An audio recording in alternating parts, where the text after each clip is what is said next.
Hi, this is Roger, thanks for dropping by. Got another mounting video. Don't have many of these nowadays, but I've had a good think about these Keikis from Lynn and I've decided to mount them. They could just as easily have gone in a pot, probably would do equally well, but because of their height, in a pot obviously the base of the plant would need to be on the surface of the pot, and there would only be that amount of root to go in the pot to hold it steady, so it would be totally reliant on stakes. Whereas if I mount them, I think the roots will establish quite quickly and will be up and running with their own support. So I've decided to mount them anyway. But they will go upright, they won't be pendulous. Most of the pictures I could find on the internet were actually showing these plants growing upright, either in pots or mounted, or in the wild. More importantly, in the wild they were growing up as upright plants, not arching over or pendulous, so I'm going to try and stick to that. Right, I've got my moss soaking. That's the moss I use. There are other types of moss around, but I've always found this to be the best. This isn't the best quality that this company make. There is higher grades than that, but for what I use it for, that's perfectly adequate. Right, so mounting an orchid is pretty straightforward. You've got some decisions to make with the moss. Now, you can put some moss on the mount and put the roots on top of the moss and strap it.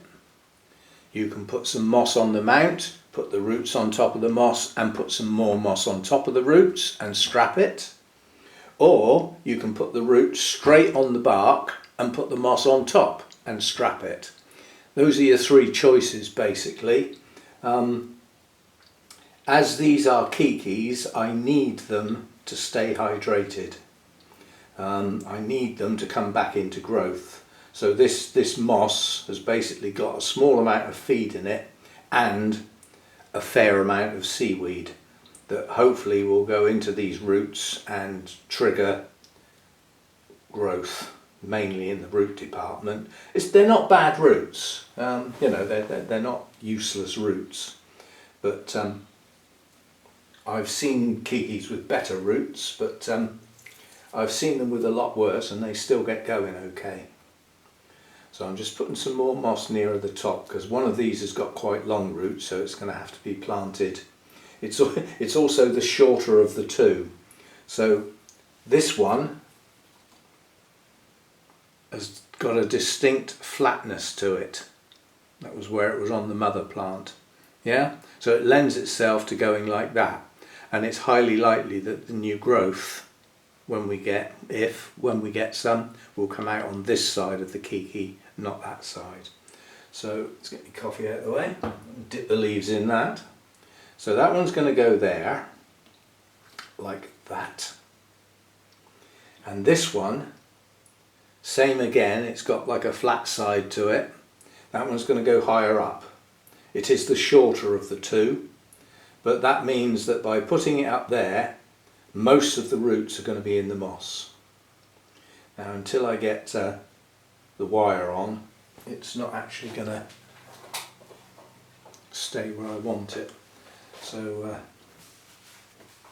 we will get a length of wire. This is very thin bonsai wire, and it is incredibly thin. It's one of the, well, it probably is the thinnest grade I've got. Yeah, it's 1 mil, so that's the smallest grade bonsai wire. I think it's the smallest grade you can actually get. But what I'm going to do with this is hopefully use it direct from the loop without cutting it. Just clearing the decks here so that I can work. So my first loop is going to go there to hold both plants, and the first thing I'm going to do is bend that round the back and put a kink in it so that it stays there, and then hopefully now I can just wind direct from the coil without having to cut a length off. That's my theory. So we will go round once, and then we'll come back round to here and go round again, and then we will stop because I now want to put some more moss on. So that is to hold the plants in place, which that's all that's really necessary to hold the plants in place.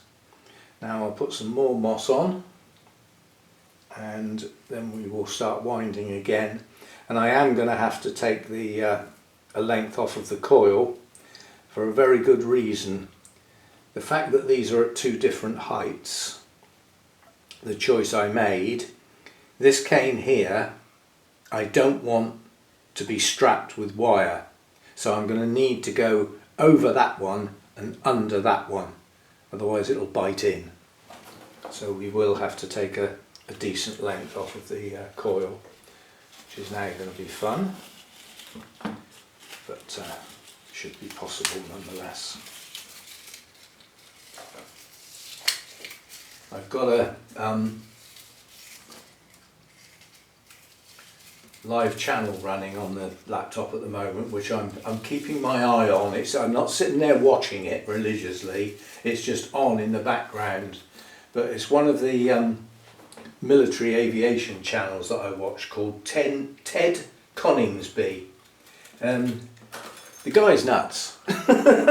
He's absolutely nuts. I think he's Greek, and basically he's absolutely nuts on military aircraft and teddy bears. So he's going to get a good plug now. And Ted Coningsby, this is Wing Commander Ted, which is a teddy bear that stands up with, you know, with the RAF flag and has a proper RAF berry on, and has actually been allowed to sit in some of the military aircraft while they're actually flying, because the guy is mainly based around RAF Coningsby. He's become quite a known character to the pilots and the ground crew and everybody working on the base, because he's very often found by the fence filming. Well, he broadcasts live from there, he goes to air shows and broadcasts live from there as well, along with Ted. But yeah, it's the thing is, it's all very well laughing at the fact that he's nuts on teddy bears, but he does film very well. Having done a lot of our aircraft photography in the past, not too much on the video front, that was more, you know, when I used to just use a stills camera. It's not as easy as it looks, getting decent shots of planes in flight. They're not exactly hanging around. And getting good video is quite a technique, and he's just very good at it. Very good. So I've just let it run, and what he's actually filming today is the arrivals at the Royal International Air Tattoo at Fairford. So this is arrivals day 1, Wednesday, arrivals day 2 tomorrow, and then the actual air show is Friday, Saturday and Sunday. And I had a quick look. I thought, depending on how much that is, I might actually go on Friday. It's not too far away, Fairford. It's probably about 65, 70 miles, so it's not a million miles away. I could get there relatively easily. The problem is the traffic. But then I went to book the ticket and I didn't get any further, so I didn't even find out how much it would have been, because Friday's sold out. So and obviously I'm going to Burnham's on Saturday, so that quickly quenched my thirst for a trip to an air show, because I haven't been to one for a very, very long time. But yeah, I'm just leaving that running in the background, you know, so that I can keep one eye on it and then, you know, watch a bit closer when something interesting happens. Right, this is Dendrobium brymerianum. We saw pictures of it on the Sunday chat, pictures of the blooms. Obviously these are a way off blooming, but just as a thought, if you ever get to choose, if you get to choose between some Keikis with roots on and open leaves and some young seedling plants, I'd always go for the Keikis. Because they've come from a mother plant, they seem to reach maturity quicker than seedlings. So you're more likely to get to the blooming period sooner. I mean, if you look at, you know, I mean, this is not a big Dendrobium. These Keikis are not far off full size, height-wise. If they can push out a new growth this year that also gets up to this size, it's possible I might get some blooms next year on these canes, you know, like the previous year's canes. It's possible, especially as this has a reputation of blooming twice a year. Right, so that's that. I haven't got a tag for it yet, but I will go and do one. I'm trying not to forget tags. It's not so bad with the mounts at the moment. I've only got 5 and they are all very different. 2 of them are actually the same species. So, you know, and they're all very different, so it's obvious what they are. Although the other one with the Keikis from Lynn, I've already forgotten what that one's called. But it's on the video where I mounted it. And I'll make sure I do. In fact, I will do the pop-up of the name and the bloom again for this one. And then obviously I can always, if I do forget the name, I can always come back and have a look at my own video. Good, isn't it? Anyway, that's that. I'm not sure what else I'll be filming for the rest of the week. As a bit of a teaser, I suppose, tomorrow I might actually repot some of the mini Phalaenopsis. What is tomorrow? Thursday. Friday I'm going to get Hannah. She is coming down for the weekend, but that's not till later in the afternoon. I don't pick her up till about 4 o'clock, so I'll be leaving here like 2:30. Which, as far as my orchid maintenance and everything is concerned, that's a normal day.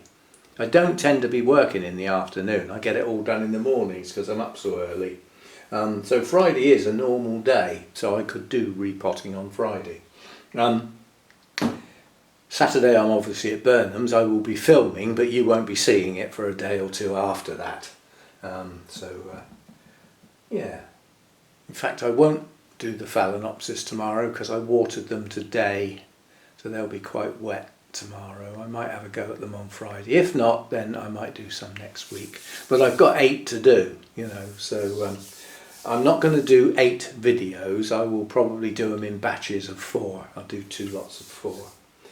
Anyway, that's another mounted orchid, and very simplistic the way that I mount. By using a length of wire like that, there's no knots to tie, you know, it's just a twist around the back, and then bend the pointy bit down, push like that to pull it all tight through the, you know, the curve of the bark. Virtually all cork bark will be like that because it's come off a tree, which is round. And yeah, you know, just get the moss how you want it. Some people will mount orchids with no moss at all. I forgot that option when I gave you the 3 options. One option is to bare mount the orchid. Tends to work best with vigorous root systems that are not there yet. So a vigorous root system that's about to grow.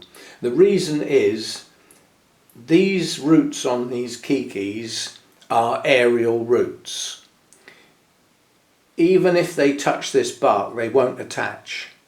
Branches will and new roots will. They'll dig in through that moss, find the bark and attach themselves. But existing roots don't normally attach very well. So if you've got an orchid with lots and lots of roots and you bare root it to a mount, those roots are probably not going to attach to anything You know, in a year's time, if it hasn't grown any new ones, it'll just fall off. So it's totally dependent on being tied on. An orchid that takes well to its mount, whatever you fixed it on the mount with originally can come off, and it will be self-supporting. It will grab hold of the mount. Phalaenopsis are brilliant at doing that. And many others, but even fine-rooted orchids, things like Restrepias with very hair-like roots, really fine roots, they'll grab hold of a mount and be self-supporting.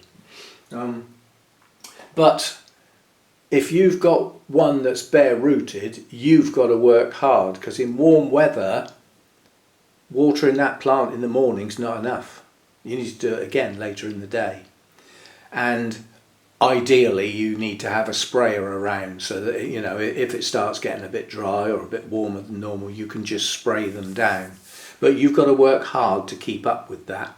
So bare rooted on a mount is hard work. Well, it's not hard work, you just need to be there to get it done, if you see what I mean. So yeah, it implies hands-on maintenance on a regular basis. That's the difference. Potted orchids, you can get away with watering, you know, perhaps once every 5-6 days, or even once a week, even in warm weather, because the media will hold the moisture. Bare rooted on a mount holds no moisture. Cork doesn't hold moisture. You can get it wet, but it doesn't really hold moisture. That's why it floats.